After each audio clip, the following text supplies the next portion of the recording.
जब पांडवों के वनवास के 12 वर्ष बीत गए और 13वां वर्ष आरंभ हुआ, तब पांडवों के हितकारी इंद्र कर्ण से कवच कुंडल मांगने को उद्यत हुए।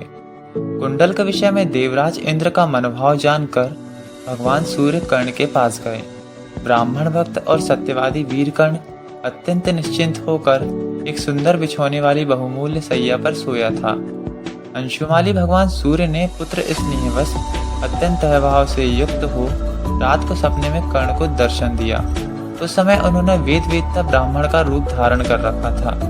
उन्होंने कर्ण के हित के लिए उसे समझाते हुए इस प्रकार कहा, नमस्कार, मेरा नाम है अजय और यह है ज्ञान का चक्र और आप सभी देख रहे हैं सप्त चक्र। यह कथा महाभारत के वन पर्व अध्याय 300 में से ली गई है। अधिक जानकारी के लिए आप महाभारत पढ़ सकते हैं। सूर्य ने कर्ण से कहा, सत्यधारियों में श्रेष्ठ कर्ण, मेरी बात सुनो। महाबाहो, मैं सौहार्दवश आज तुम्हारे हित की बात कहता हूँ। कर्ण, देवराज इंद्र पांडवों के हित की इच्छा से तुम्हारे दोनों कवच और कुंडल लेने के लिए ब्राह्मण का छद्मवेश धारण करके तुम्हारे पास आएंगे। तुम्हारी दानशीलता का उन्हें ज्ञान है तथा संपूर्ण जगत को तुम्हारे इस नियम का पता है कि किसी सत्पुरुष के मांगने पर तुम उसकी अभिष्ट वस्तु दे देते हो, उससे कुछ मांगते नहीं हो। तुम्हारे ऐसे स्वभाव को जानकर साक्षात इंद्र तुमसे कवच और कुंडल मांगने के लिए आने वाले हैं। उनके मांगने पर तुम उन्हें देना देना, तुम दूसरे नाना प्रकार के धन आदि देने की बात कहकर बार बार उन्हें कुंडल मांगने से मना करना। कर्ण, यदि तुम अपने जन्म के साथ उत्पन्न हुए कवच और कुंडल इंद्र को दे दोगे तो तुम्हारी आयु क्षीण हो जाएगी और तुम मृत्यु के अधीन हो जाओगे। कर्ण, ये दोनों रत्नमय कवच और कुंडल अमृत से उत्पन्न हुए हैं। कर्ण ने पूछा, भगवान, आप मेरे प्रति अत्यंत स्नेह दिखाते हुए जो इस प्रकार हितकर सलाह दे रहे हैं, इससे मैं जानना चाहता हूँ कि आप कौन हैं। यदि इच्छा हो तो बताइए, इस प्रकार ब्राह्मण वेश धारण करने वाले आप कौन हैं? ब्राह्मण ने कहा, मैं सहस्त्रांशु सूर्य हूँ। स्नेहवश ही तुम्हें दर्शन देकर सामायिक कर्तव्य सुझा रहा हूँ। तुम मेरा कहना मान लो, इससे तुम्हारा परम कल्याण होगा। कर्ण ने कहा, भगवान, आप मेरी बात सुने। यदि मैं आपका प्रिय हूँ तो आप मुझे इस व्रत से विचलित न करें। संसार में लोग मेरे इस व्रत के विषय में पूर्ण रूप से जानते हैं कि ब्राह्मणों की याचना करने पर उन्हें निश्चय ही मैं अपने प्राण भी दे सकता हूँ। यदि पांडवों के हित के लिए इंद्र मुझसे भिक्षा मांगने आए तो मैं उन्हें अपने कवच और कुंडल दे दूंगा। इससे मेरी कीर्ति नष्ट नहीं होगी। अतः सूर्यदेव, मैं जीवन देकर भी जगत में कीर्ति का ही वर्ण करूंगा। जिसकी कीर्ति नष्ट हो जाती है वो स्वयं भी नष्ट ही है। अतः मैं अपने शरीर के साथ उत्पन्न हुए कवच और कुंडल इंद्र को देकर सनातन कीर्ति को प्राप्त करूंगा। कर्ण ने कहा, सूर्यदेव, मैं आपका अनन्य भक्त हूँ। आपको यह मालूम है कि कर्ण मेरा प्रिय भक्त है और वह स्वर्ग के किसी दूसरे देवता को अपने इष्ट रूप में नहीं जानता है। यही समझकर आप मुझे मेरे हित का उपदेश दे रहे हैं। देव, आपने पांडुनंदन अर्जुन से जो मेरे लिए डर की बात बताई है, उसके लिए आपके मन में कोई दुख और संताप नहीं होना चाहिए। खासकर मैं कार्तवीर अर्जुन के समान पराक्रमी अर्जुन को युद्ध में अवश्य जीत लूंगा। देव, मेरे पास भी अस्त्रों का जो महान बल है, इसे आप भी जानते हैं। मैंने जमदग्नि नंदन परशुराम तथा महात्मा द्रोणाचार्य से अस्त्र विद्या सीखी है। तो श्रेष्ठ, यह जो मेरे दान देने का व्रत है, उसके लिए आप भी मुझे आज्ञा दीजिए, जिससे मैं याचक बनकर आए हुए इंद्र को अपने प्राण तक दे सकूं। सूर्य बोले, तात, यदि तुम इंद्र को ये दोनों सुंदर कुंडल दे रहे हो तो तुम भी उन महाबली इंद्र से अपनी विजय के लिए कोई अस्त्र मांग लेना। तो उनसे स्पष्ट कह देना कि देवराज, मैं एक शर्त के साथ ये दोनों कुंडल आपको दे सकता हूँ। वत्स, दानवसूदन इंद्र युद्ध में अर्जुन के द्वारा तुम्हारा विनाश चाहते हैं, इसलिए वे तुम्हारे दोनों कुंडलों को हर लेने की इच्छा करते हैं।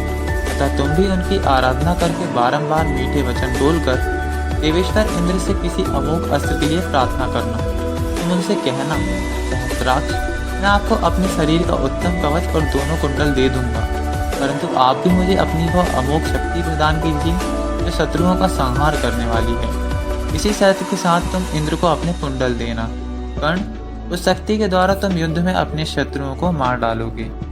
महाबाहो, देवराज इंद्र की वह शक्ति युद्ध में सैकड़ों हजारों शत्रुओं का वध किए बिना पुनः हाथ में लौटकर नहीं आती। जब कर्ण दोपहर के समय जल में खड़ा हो हाथ जोड़कर अंशुमाली भगवान दिवाकर की स्तुति करता था, उस समय बहुत से ब्राह्मण धन के लिए उसके पास आते थे। उस अवसर पर उसके पास कोई ऐसी वस्तु नहीं थी जो ब्राह्मणों के लिए अदेय हो। इंद्र भी उसी समय ब्राह्मण बनकर वहां उपस्थित हुए और बोले, मुझे भिक्षा दो। यह सुनकर राधानंदन कर्ण ने उत्तर दिया, विप्रवर, आपका स्वागत है। इस कथा का शुभारंभ महाभारत के वन पर्व के अध्याय 309 के अंतिम 2 श्लोकों से होता है और इसका अंत महाभारत के वन पर्व के अध्याय 310 में होता है। अधिक जानकारी के लिए महाभारत अवश्य पढ़ें। देवराज को ब्राह्मण के छद्म वेश में छिपकर आए देख कर्ण ने कहा, ब्राह्मण, आपका स्वागत है। परंतु कर्ण को उस समय इंद्र के मनोभाव का कुछ भी पता न चला।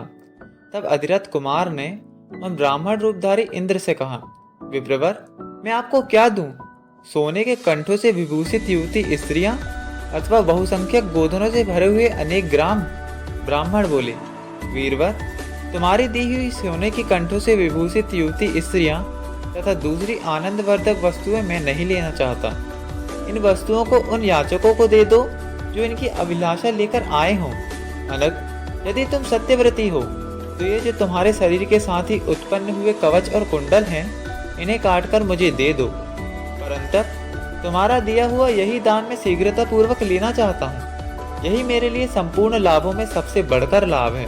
कर्ण ने कहा, ब्राह्मण, यदि आप घर बनाने के लिए भूमि, गृहस्थी बसाने के लिए सुंदरी तरुणी स्त्रियां, बहुत सी गौएं, खेत और बहुत वर्षों तक चालू रहने वाली जीवन वृत्ति लेना चाहते हैं तो दे दूंगा, परंतु कवच और कुंडल नहीं दे सकता। इस प्रकार बहुत सी बातें कहकर कर्ण के प्रार्थना करने पर भी उन ब्राह्मण देव ने दूसरा कोई वर नहीं मांगा। कर्ण ने उन्हें यथाशक्ति बहुत समझाया एवं विधि पूर्वक उनका पूजन किया, तथापि उन द्विजश्रेष्ठ ने और किसी वर को लेने से अनिच्छा प्रकट कर दी। जब उन द्विजश्रेष्ठ ने कर्ण के सहज कवच और कुंडल के सिवा दूसरी कोई वस्तु नहीं मांगी, तब राधानंदन कर्ण ने उनसे हंसते हुए ऐसे कहा, विप्रवर, कवच तो मेरे शरीर के साथ ही उत्पन्न हुआ है और दोनों कुंडल भी अमृत से प्रकट हुए हैं। इन्हीं के कारण मैं संसार में अवध्य बना हुआ हूँ, अतः मैं इन सब वस्तुओं को त्याग नहीं सकता। ब्राह्मण पवर, आप मुझसे समूची पृथ्वी का कल्याणमय, अकंटक, विशाल एवं उत्तम साम्राज्य ले लें। दुष्श्रेष्ठ, इस सहज कवच और दोनों कुंडलों से वंचित हो जाने पर मैं शत्रुओं का वध्य हो जाऊंगा, अतः इन्हें ना मांगिए। इतना अनुनय विनय करने पर भी जब पाक शासन भगवान इंद्र ने दूसरा कोई वर नहीं मांगा, तब कर्ण ने हंसकर पुनः इस प्रकार कहा, देव देवेश्वर प्रभु, आप पधार रहे हैं। यह बात मुझे पहले ही ज्ञात हो गई थी, पर देवेंद्र, मैं आपको निष्फल कर दूं, यह न्यायसंगत नहीं है। आप साक्षात देवेश्वर हैं। उचित तो यही है कि आप मुझे वर दें, क्योंकि आप अन्य सब भूतों के ईश्वर तथा उन्हें उत्पन्न करने वाले हैं। इंद्रदेव, यदि मैं आपको अपने दोनों कुंडल और कवच दे दूंगा तो मैं शत्रुओं का वध्य हो जाऊंगा और संसार में आपकी हंसी होगी। इसलिए कर्ण ने सूर्य की आज्ञा को याद करते हुए कहा, शक्र, आप कुछ बदला देकर इच्छानुसार मेरे कुंडल और उत्तम कवच ले जाइए, अन्यथा मैं इन्हें नहीं दे सकता। इंद्र बोले, कर्ण, जब मैं तुम्हारे पास आ रहा था उसके पहले ही सूर्यदेव को यह बात मालूम हो गई थी। इसमें संदेह नहीं कि उन्होंने ही तुमसे सारी बातें बता दी हैं। तात्कर्ण, तुम्हारी रुचि के अनुसार इन वस्तुओं का परिवर्तन ही हो जाए। मेरे वज्र को छोड़कर तुम जो चाहो वही आयुध मुझसे मांग लो। तब कर्ण अत्यंत प्रसन्न होकर देवराज इंद्र के पास गया और सफल मनोरथ होकर उसने उनकी अमोघ शक्ति मांगी। कर्ण बोला, वासव, मेरे कवच और कुंडल लेकर आप मुझे अपनी वह अमोघ शक्ति प्रदान कीजिए जो सेना के अग्रभाग में शत्रु समुदाय का संहार करने वाली है। तब इंद्र ने शक्ति के विषय में 2 घड़ी तक मन ही मन विचार करके कर्ण से इस प्रकार कहा, कर्ण, तुम मुझे अपने दोनों कुंडल और सहज कवच दे दो और मेरी यह शक्ति ग्रहण करो। इसी शर्त के अनुसार हम लोगों में इन वस्तुओं का विनिमय अर्थात बदला हो जाए। सूतनंदन, दैत्यों का संहार करते समय मेरे हाथ से छूटने पर यह अमोघ शक्ति सैकड़ों शत्रुओं को मार देती है और पुनः मेरे हाथ में चली आती है। वही शक्ति तुम्हारे हाथ में जाकर किसी एक तेजस्वी, ओजस्वी प्रतापी तथा गर्जना करने वाले शत्रु को मारकर पुनः मेरे ही पास आ जाएगी। कर्ण बोला, देवेंद्र, मैं महासमर में एक ही शत्रु को इसके द्वारा मारना चाहता हूँ, जो बहुत गर्जना करने वाला और प्रतापी है तथा जिससे मुझे सदा भय बना रहता है। इंद्र ने कहा, कर्ण, तुम इस शक्ति से रणभूमि में गर्जना करने वाले किसी एक बलवान शत्रु को मार सकोगे, परंतु इस समय तुम जिस एक शत्रु को लक्ष्य करके यह अमोघ शक्ति मांग रहे हो, वह तो उन परमात्मा द्वारा सुरक्षित है जिन्हें वेद वेदता विद्वान पुरुषोत्तम अपराजित हरि तथा अचिंत्य स्वरूप नारायण कहते हैं। वो स्वयं श्री कृष्ण है जिनके द्वारा इस वीर की रक्षा हो रही है। कर्ण बोला, भगवान, ऐसा ही हो तो भी आप एक वीर के वध के लिए मुझे अपनी अमोघ शक्ति दे दीजिए, जिससे मैं अपने प्रतापी शत्रु का वध कर सकूं। मैं आपको अपने शरीर से उधेड़कर कवच और कुंडल तो दे दूंगा, परंतु उस समय मेरे अंगों के कट जाने पर मेरा स्वरूप विवत्स न होना चाहिए। इंद्र ने कहा, कर्ण, तुम्हारा स्वरूप किसी प्रकार भी विवत्स नहीं होगा, तुम्हारे अंगों में घाव तक नहीं होगा, क्योंकि तुम असत्य की इच्छा नहीं रखते हो। वक्ताओं में श्रेष्ठ कर्ण, तुम्हारे पिता का जैसा वर्ण और तेज है, वैसे ही वर्ण और तेज से तुम पुनः संपन्न हो जाओगे। जब तक तुम्हारे पास दूसरे शस्त्र रहें और प्राण संकट की परिस्थिति न आ जाए, तब तक तुम यदि प्रमादवश या अमोघ शक्ति यूं ही किसी शत्रु पर छोड़ दोगे, तो यह उसे ना मारकर तुम्हारे ही ऊपर आ बढ़ेगी। कर्ण बोला, देवेंद्र, आप जैसा मुझसे कह रहे हैं उसके अनुसार प्राण संकट की अवस्था में पड़कर ही मैं आपकी दी हुई उस शक्ति का उपयोग करूंगा। यह मैं आपसे सच्ची बात कहता हूँ। तदंतर इंद्र की प्रज्वलित शक्ति लेकर कर्ण ने तीखी तलवार उठाई और कवच उधेड़ने के लिए अपने सब अंगों को काटना आरंभ किया। उस समय देवता, मनुष्य और दानव सब लोग इस प्रकार अपना शरीर काटते हुए कर्ण को देखकर सिंहनाद करने लगे, परंतु कर्ण के मुख पर तनिक भी विकार नहीं आया। कर्ण के सारे अंग शस्त्रों के आघात से कट गए थे, फिर भी वह नरवीर बारंबार मुस्कुरा रहा था। यह देखकर दिव्य दुदुम्बियां बज उठी एवं आकाश से दिव्य फूलों की वर्षा होने लगी। तदंतर अपने शरीर से दिव्य कवच को उधेड़कर कर्ण ने इंद्र के हाथ में दे दिया। वह कवच उस समय रक्त से भीगा हुआ ही था। इसी प्रकार उसने कानों के वे कुंडल भी काट कर दे दिए, अतः इस कर्तन रूपी कर्म से उसका नाम कर्ण हुआ। इस प्रकार कर्ण को कवच और कुंडल से वंचित करके एवं संसार में उसका सुयश फैलाकर देवराज इंद्र हंसते हुए स्वर्गलोक को चले गए। उन्हें मन ही मन यह विश्वास हो गया कि मैंने पांडवों का कार्य पूरा कर दिया। धृतराष्ट्र के पुत्रों ने जब यह सुना कि कर्ण को कवच और कुंडलों से वंचित कर दिया गया है, तो वे सब अत्यंत दीन से हो गए। उनका घमंड चूर चूर सा हो गया। वन में रहने वाले कुंती पुत्रों ने जब सुना कि सूतपुत्र इस दशा में पहुंच गया है, तब उन्हें बड़ा हर्ष हुआ।